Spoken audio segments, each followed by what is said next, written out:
Hello అందరికీ welcome back to my channel. నేను మీ మీనా ప్రసాద్. అందరూ ఎలా ఉన్నారు? బాగున్నారా? మేమైతే చాలా బాగున్నాము. ముందుగా మీ అందరికీ హ్యాపీ హోలీ. ఈసారి హోలీ కన్ఫ్యూజన్గా వచ్చింది కదా.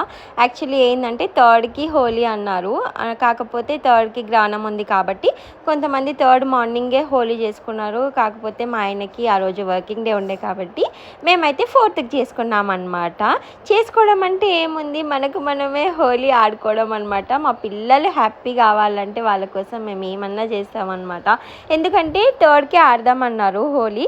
ఇంకా వాళ్ళ డాడీకి ఆఫీస్ ఉందని చెప్పేసి పాపం ఆ రోజు ఇంకా ఆడలేదు కాబట్టి ఫోర్త్కి మార్నింగే హోలీ అయితే మస్తు ఆడేసుకున్నాం అనమాట. మేమైతే అస్సలు తగ్గలేదు. మార్నింగే మంచిగా వాటర్తో కలర్తో ఇలా హోలీ అయితే సెలబ్రేట్ చేసుకున్నాము. క్యూట్ ఎలా సెలబ్రేట్ చేసుకున్నాం? మంచిగా. హ్యాపీయా? హ్యాపీ. ఫుల్లా కొంచెమా? ఫుల్. చూసారా, అంత హ్యాపీగా ఫీల్ అయ్యారనమాట మా పిల్లలు. మేము ఎప్పుడైనా అంతే, హోలీ మాకు మేమే ఆడుకుంటాము. ఎవ్రీ టైం మా అక్క వాళ్ళ ఇంటికి అలా వెళ్తాము. కాకపోతే ఇంకా ఫోర్త్కి అందరికీ వర్కింగ్ డే ఉంది కాబట్టి ఎక్కడికి వెళ్ళలేదు.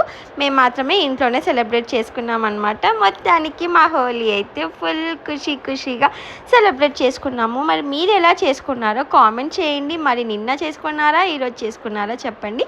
అంటే బావ బొమ్మర్దులు, వదిన మర్దల్లే కాదు, ఇంట్లో ఎవరుంటే వాళ్ళు పూసుకోవాలన్నమాట. సంవత్సరానికి ఒకసారి వస్తుంది కదా, ఇంకా దీంట్లో కూడా వాళ్ళకే పుయ్యాలి వీళ్ళకే పుయ్యాలి అని అవన్నీ పెట్టుకోకుండా అందరూ హ్యాపీగా హోలీ అయితే ఆడేసుకోవచ్చు.